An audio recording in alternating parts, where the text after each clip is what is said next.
సుంటకి అన్న ఈ తల్లి ఎన్ని అవరోధాలు వచ్చినా కూడా క్రీస్తు కొరకు విగ్రహారాధన విడిచి, కుటుంబం తరపున ఎన్ని సమస్యలు వచ్చినా, ఎంతమంది కులపరంగా మతపరంగా వ్యక్తిగతంగా ఎంత దోషం చేసినా కూడా ఆ తల్లి తెగించి నిలబడింది. అంతేకాదు, ఈమెకున్న చాలా అద్భుతమైన అనుభవం ఏంటంటే, ఈమె సాక్ష్యముతో కొందరిని ప్రభు వైపు త్రిప్పేది. ఈమె సాక్ష్యం అన్యురాలు కదా, ఆమెలో చాలా ఆలోచనలు ఉండే. చదువుకున్నామే, చదవరి, మొరటామె కాదు, మోటి పనులకి వెళ్ళి ఆమె కాదు, చదవరి, ఎడ్యుకేటెడ్. కనుక దేవుడి గురించిన కొన్ని ఆలోచనలు, ప్రశ్నలు తన హృదయంలో ఉన్నాయి. తన ఆత్మను భక్షిస్తున్న కొన్ని ప్రశ్నలు ఉన్నాయి. ఆ ప్రశ్నలన్నిటి కూడా సమాధానం యేసు దగ్గర దొరికింది. ఆమేన్. యేసు ప్రభు కూడా కనబడ్డాయి. కనుక యేసే సత్యదేవుడు, మోక్ష ప్రదాత, నిత్య జీవన ఇవ్వగలడని గ్రహించింది కనుక ప్రభు కొరకు రోషం కలిగి బ్రతికింది, సత్యాన్ని గుర్తించింది. కనుక ఆమెకి దేవుడి మీద ఎన్ని డౌట్స్ ఉన్నాయో వాటిని చెబుతా ఆమె ఎట్లా సమాధానం పొందుకు చెప్పగానే, ఓహో నాకు కూడా అదే డౌట్ ఉందిగా, భలే జవాబు చెప్పింది అక్కయ్య అని అట్లా రక్షణలో కొంతమంది నడిపించేది. రక్షణలోకి తీసుకురావడే కాదు, ఆమె ఏ సంఘానికి వెళ్తుందో ఆ సంఘంలో విశ్వాసులుగా చేర్చేది. అంటే ఆత్మలు సమకూర్చేది. యువేది ఆమె సేవకులతో పాటుపోయి ప్రార్థన వచ్చి ప్రార్థన కొత్త ఆగిపోతుంటారు చూసారా, వాళ్ళని ప్రోత్సహించి తీసుకొచ్చేది. ఆమె పరిచర్య వేరు, ఈం పరిచర్య ఏది. అసలు ప్రార్థనకు రాని వాళ్ళు ఉంటారు చూసారా, అన్యులు.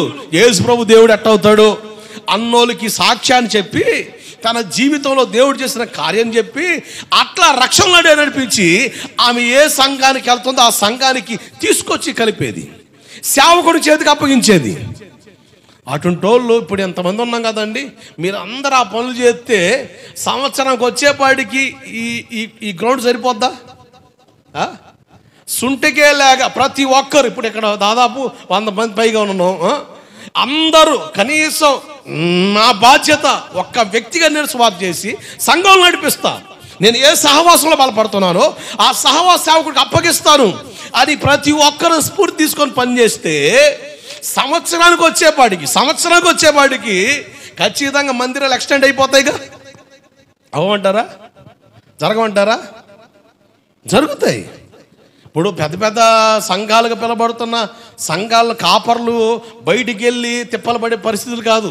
వాళ్ళు దేవుని కాడ కనిపెడతా, ప్రార్థనలు చేస్తా, సంఘాన్ని క్రమబద్ధీకరించి నడిపిస్తుంటే సంఘానికి వచ్చే విశ్వాసులు బాధ్యత తీసుకొని ఊళ్ళలోకి వెళ్ళి, ప్రాంతంలోకి వెళ్ళి, వారు వ్యాపారాలు చేస్తున్నా సువార్త చేస్తా, వాళ్ళు ఏ పనికి వెళ్ళినా సువార్త చేస్తా, కొంతమంది నూతన ఆత్మలు తీసుకొచ్చి సంఘంలో జతపరిచారు కనుకనే ఆ సంఘాల అభివృద్ధిలోకి వస్తున్నాయి. దేవుడికి స్తోత్రం కలుగునగాక.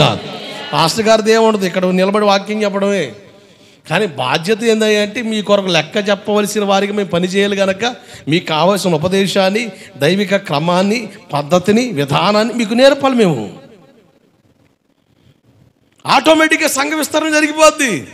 ఇప్పుడు గొర్రెల పిల్లలకి కంటాయా, గొర్రెల కాపరు కంటాడా? చెప్పండి, భలే చెప్తున్నారే. ఇప్పుడు గొర్రెల కాపరా కంటాడా, గొర్రెలు కంటాయా? ఇప్పుడు నొప్పులు ఎవరికి? గొర్రెల కాపరికి. ఆబా ఏంటంటే గొర్రె ఈనుతుంది, అందుకని ఇక్కడ ఆబా అంటావా? ఈ చిత్రంగా ఉండదు. నేను మిమ్మల్ని కన్నాను, మీరు గొడ్రాళ్ళు ఉండకూడదు, గొడ్డుబోతల్లా ఉండకూడదు, మీరు కనాలి. మీ గర్భాన్ని కూడా దేవుడు ఆశీర్వదిస్తాడు. దేవుడికి స్తోత్రం కలుగునుగాక. ప్రసవ వేదన కలిగి, ప్రసవ వేదన ప్రతి ఒక్కరిలో దేవుడు పెడతాడు.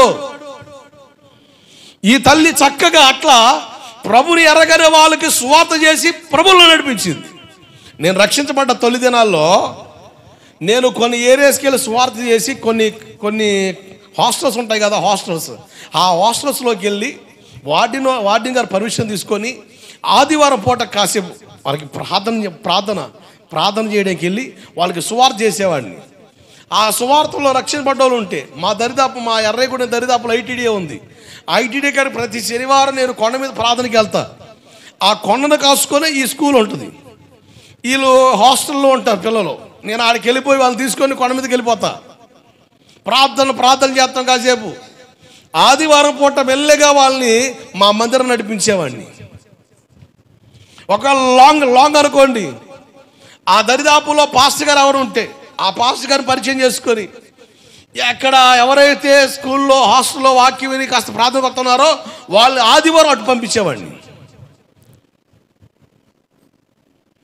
ఇది ఆటోమేటిక్గా నాలో జరగడం ప్రారంభించింది. ఎవరో చెబితే నాలో మొదలవ్వలే, ఒత్తిడి చేస్తే రాలే. కానీ ఆత్మ నడిపిపు నన్ను బలపరిచేకోలు నడవడం ప్రారంభించాను. నేను అనుకున్న ఇలా చేస్తున్నా కూడా మంచి విశ్వాసిగా బ్రతికేద్దాం. మా పాస్టర్ గారికి ఒక మంచి ఉద్యోగం చేస్తా, చక్కగా నెల దశభాగం ఇస్తా, పరిచయలు సహకరిస్తా, తోటలు పెడితే పాస్టర్ గారికి తోడుగా ఉండి చక్కగా పరిచయలో సహకారం చేద్దాం. ఏదన్నా సువార్త భారం హృదయంలో పెడితే ఆదివారం సంఘారణ అయిన తర్వాత చక్కగా బయటికి వెళ్ళి కొన్ని ప్రాంతాల్లో సువార్త చేద్దాం, ఇట్లా కొనసాగించబడతా అన్న ఆలోచనతో దేవుడు నన్ను సేవకు రమ్మని పలుమార్లు పిలవడం ప్రారంభించాడు. 7 రోజులు ప్రార్థనలో ఉన్నాను. 2004 జనవరి మాసంలో, జనవరి 20వ తారీఖున ప్రభు స్పష్టంగా నాతో మాట్లాడాడు, నువ్వు కంప్లీట్గా సేవకు రావాల్సిందేని. ఆ రోజు కంప్లీట్గా నిర్ణయించుకొని కాలేజీకి వెళ్ళడం మానుకున్నాను. కంప్లీట్గా దేవుని పనికి అప్పగించుకున్నాను నేను. దేవుడికి స్తోత్రం కలుగునుగాక. హల్లెలూయా. జాగ్రత్తలు పిల్లారా, ఒక విశ్వాసిగా మనం ఏం చేయాలో అది మనం చేస్తే సంఘ క్షేమాభివృద్ధి మనం చూడగలుగుతాం. ఆమేన్. ఈరోజు విశ్వాసులు సంఘాల్లో తలకాయ పోటు తయారవుతున్నారు, కానీ తలపోటు తీర్చేవాళ్ళు కనబడతారు, తలపోటు తెచ్చేవాళ్ళు ఉంటున్నారు. కొన్ని సంఘాల్లో తలకాయ పోటు, ఎడ్డమైన తెడ్డమైన బ్యాచే. దేవుని మాటకు సేవకుని మాటకు తావిచ్చి నడిచే విధానంలో కనబడిన పరిస్థితులు అయిపోతున్నాయి. గ్రహింపు లేని విధానంలో వెళ్ళిపోతుంది సంఘం. అందుకనే చాలా అభ్యంతరాలు సంఘాల్లో కలుగుతున్నాయి, అక్కడ వెలుస్తూ ఉన్నాయి. ఆ సమస్యలు సంఘాల్ని చిన్నభిన్నం చేస్తూ వస్తున్నాయి. వాటికి పరిష్కారం మనమే, వాటిని పరాలదోలేదు మనమే. అటువంటి వాటికి తావులేనంతగా మనం కట్టబడగలిగితే మన ద్వారా సంఘక్షేమం జరుగుద్ది. దేవుడికి స్తోత్రం కలుగునుగాక. సంఘం అంటే ఏంటి చెప్పండి ఇంతకి? సంఘం అంటే అసలు మాట చెప్పండి. సంఘం అంటే నువ్వేలే, ఆ సంఘం అట్టొచ్చింది చెప్పు, మరి దానికి మూల ఆధారం చెప్పు.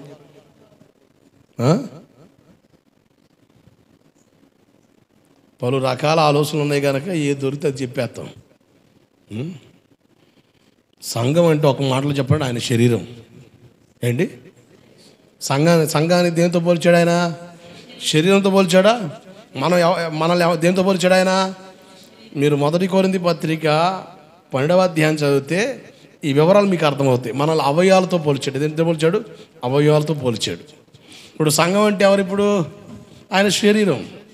ఇప్పుడు సంఘాన్ని పాడు చేస్తున్నాడు. ఎవరిని పాడు చేస్తున్నాడు నువ్వు? చెప్పండి, ఎవరిని పాడు చేస్తున్నావు? సంఘాన్ని పాడు చేస్తున్నాడు. ఎవరిని పాడు చేస్తున్నాడు నువ్వు? సంఘాన్ని నువ్వు గలిబిలి చేస్తున్నావు అంటే ఎవరిని టచ్ చేస్తున్నట్టు నువ్వు? అది ఆ భయం కావాలి. అది కడుపులో ఉంటే జాగ్రత్త బతుకుతాం. దేవుడికి స్తోత్రం కలుగునుగాక. హల్లెలూయా. ఈరోజు ఆ గమనం లేదు. హట్ అయ్యాడా, గుడిసయ్యాడా, నన్ను హట్ చేస్తావా, నన్ను గుడిసెని చేస్తావా? నా ఇంటి పేటలు 30 మంది ఉన్నారు, ఇక నేను ఆయుతాలందరూ ఆగేస్తారు. అసలు సంఘం యొక్క ప్రత్యక్షత విశ్వాసికి ఉందంటారా? సంఘం యొక్క ప్రత్యక్షత సంఘానికి అర్థమవుతుందా? జాగ్రత్త. అందుకని నేను పక్క సంఘానికి వెళ్ళి వాళ్ళు డిస్టర్బ్ చేయను. కారణం ఏంటి తెలుసా? సంఘం అంతే. ఆ ప్రత్యక్షత తెలిస్తే మనం టచ్ చేయం. పక్కకు పొట్టలో ఉన్న చేపలకి ఆలం వేసేవాడు చేపలు పట్టేవాడా? ఓడత మొహం ఈడును. చెరువులోన చేపలు పడిన చేతగాక బొట్టలోన చేపలు పట్టి బడై మాటలు చెప్పినోడు ఈడు చేపలు పట్టేవాడు ఎట్ట అవుతాడు? ఈరోజు అదే పెద్ద సేవ అయిపోయింది. ఈ ఎలక్షన్స్ మూమెంట్లో చాలా ప్రాంతాల్లో గందరగోళం అయిపోయి కొన్ని సంఘాలు నిండుతున్నాయి, కొన్ని సంఘాలు ఖాళీ అయిపోతున్నాయి. ఎలక్షన్ మూమెంట్లో వెళ్ళే సంఘం మీద పాస్టర్ గారి మీద అలిగి ఇక్కడ నాకు అప్పగించి ఈ సంఘానికి వచ్చేవాళ్ళు అసలు నేను అసలు విశ్వాసిగానే పరిగణించను. అసలు విశ్వాసం అయితే అటు చేయవు, అది రైట్ కాదు. ఒక సంఘాన్ని విడవడానికి కొన్ని రీజన్స్ ఉన్నాయి. ఆ సంఘ కాపరి లోకస్తుడుకున్నాడా, బూతులు, అసభ్యకరమైన మాటలు, పిచ్చి పిచ్చి పోకళ్ళు ఉన్నాయా? ఓకే, లోకం సేవకుల్లో ఉంది కనుక సంఘాన్ని కట్టే సామర్థ్యం అతనికి లేదు. ఆప్షన్ నామకార్థ సంఘం, ఇక సేవకుడు మాట కాదు, సంఘ పెద్దలు చెప్పినట్టే నడవాలా. You may be a pastor but we will speak everything, you do like it. If you know, transfer. సంఘం దైవజనుడి నడకను పోలి నడవాలి. దేవుడికి స్తోత్రం కలుగునుగాక. మధ్యలో పెత్తనదారులు ఎవరు ఉండకూడదు, కాగితాదారులు ఉండకూడదు. మధ్యలో బ్రోకర్సా ఉండరాదు. ఒక క్రమాన్ని సంఘానికి దేవుడు పెట్టాడు, అంతే. ఒక క్రమాన్ని సంఘానికి దేవుడు పెట్టాడు. ఆ క్రమంలో కట్టబడి వెళ్ళడం ద్వారా సంఘం దేవుని ఆత్మ చేత నడిపించబడుద్ది. కుల సంఘాలు లేక వేరు కారణాలతో కట్టబడే సంఘాలు యేసుక్రీస్తు కంటికి కానరావు, ఆయనకి సంబంధం లేదు. అందుకని ప్రభా నీ నామంలో నేను అద్భుతాలు చేశాను, దెయ్యాలు అలగొట్టాను, I am the mighty father, నేను యువర్ సన్ డే. ఎవరు ముసుకొని పోరా, ఎవడు నాకు తెలియదు అంటాడు. అబ్బాకి ఓరి దంపదేగా భాషలు రెండు ఎగరేసి మాట్లాడినా కూడా యేసు కనెక్ట్ అవ్వట్లేదంటే కనెక్ట్ అవ్వడం. పిచ్చి పనులు ఇవన్నీ. వాక్యానికి అప్పగించుకోవడమే ఆశీర్వాదం. దేవుడికి స్తోత్రం కలుగునుగాక.